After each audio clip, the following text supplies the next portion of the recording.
dalam menjalankan tugas dan amanah kami masing-masing. Demikian.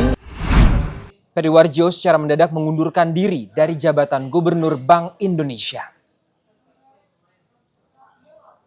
Keputusan Peri Warjio langsung memicu perhatian luas. Pasar keuangan bereaksi, indeks harga saham gabungan dibuka melemah, sementara perhatian investor kini tertuju pada siapa yang akan memimpin Bank Indonesia ke depan. Lantas bagaimana kronologi pengunduran diri Peri Warjio dan apa dampak terhadap stabilitas ekonomi Indonesia? Senin pagi 27 Juli 2026, publik dikejutkan dengan pengumuman resmi pemerintah mengenai pengunduran diri Peri Warjio dari jabatan Gubernur Bank Indonesia. Surat pengunduran diri Peri diterima Presiden Prabowo Subianto pada Minggu 26 Juli 2026. Menteri Sekretaris Negara Prasetyo Hadi menjelaskan Presiden telah menerima pengunduran diri tersebut sekaligus menyampaikan apresiasi atas pengabdian Peri selama memimpin Bank Indonesia.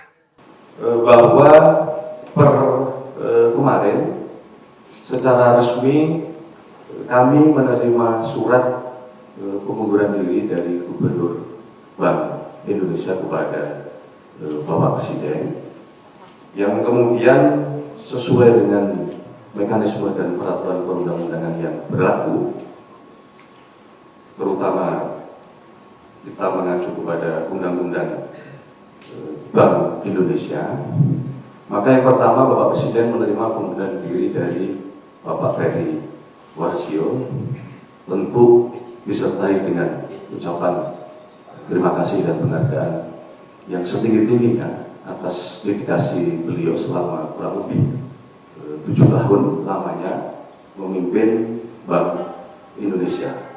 Peri Warjio dikenal sebagai salah satu arsitek kebijakan moneter Indonesia dalam beberapa periode krisis. Di bawah kepemimpinannya, BI menghadapi pandemi COVID-19, gejolak inflasi global, kenaikan suku bunga Amerika Serikat hingga tekanan nilai tukar rupiah dalam beberapa bulan terakhir. Meski pemerintah menyebut alasan pengunduran diri bersifat pribadi, keputusan ini datang di tengah sorotan besar terhadap pelemahan rupiah dan meningkatnya ketidakpastian ekonomi global. Tak lama setelah kabar tersebut diumumkan, pasar keuangan langsung memberikan respon. Pada pembukaan perdagangan Senin pagi 27 Juli 2026, IHSG dibuka melemah 0,33% ke level 6.175.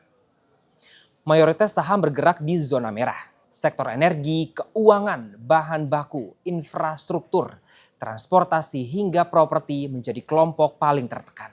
Sementara hanya sektor teknologi dan konsumer siklikal yang masih mampu bertahan di zona hijau. Nilai transaksi pada awal perdagangan mencapai hampir setengah triliun rupiah. Meski pelemahan ini belum sepenuhnya dikaitkan dengan mundurnya Peri, pelaku pasar diperkirakan masih menunggu kepastian arah kepemimpinan Bank Indonesia ke depan.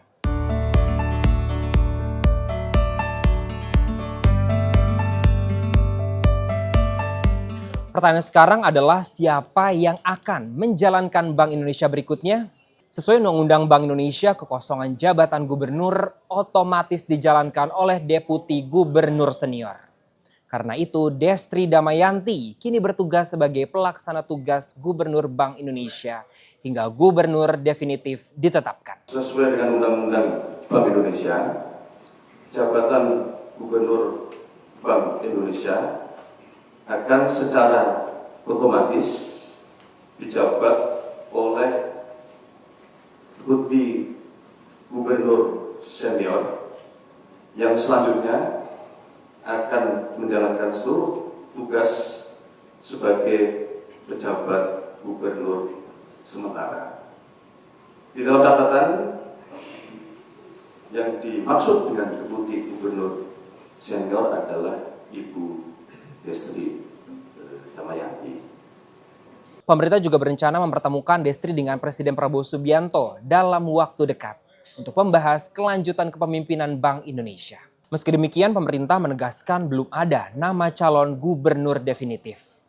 Proses pengusulan akan dilakukan sesuai mekanisme yang diatur dalam Undang-Undang Bank Indonesia.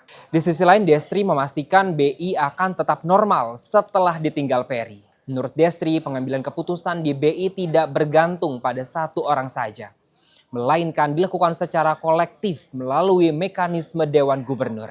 Kami juga sudah mempunyai suatu mekanisme decision making process yang sangat berjenjang, dan itu juga akan tetap menjadi pegangan kami juga dalam membuat decision making process, di mana kita akan ada komite, kemudian akan ada rapat Dewan Gubernur dan seterusnya. Destri juga menegaskan bahwa kepemimpinan BI bersifat kolektif kolegial. Dengan demikian, seluruh kebijakan moneter, sistem pembayaran maupun stabilitas sistem keuangan tetap dijalankan sebagaimana mestinya. Yang terakhir, yang terpenting adalah di Bank Indonesia kepemimpinan ini adalah kolektif kolegial. Jadi tentunya nanti kami berlima di sini akan juga terus melanjutkan tugas dan amanah yang harus dijalankan oleh Bank Indonesia secara kolektif kolegial. Bagi pelaku pasar, pergantian pucuk pimpinan Bank Sentral bukan sekedar pergantian pejabat. Bank Indonesia merupakan institusi yang menentukan arah suku bunga, menjaga nilai tukar rupiah, mengendalikan inflasi, hingga memastikan sistem pembayaran nasional tetap berjalan aman. Karena itu, kepastian mengenai siapa gubernur BI berikutnya akan menjadi salah satu faktor yang terus dicermati investor dalam beberapa pekan mendatang. Demikianlah headline iNews ID hari ini. Ikuti terus perkembangan dinamika pergantian gubernur Bank Indonesia hanya di iNews.id. Saya Muhammad Soekardi. Sampai jumpa.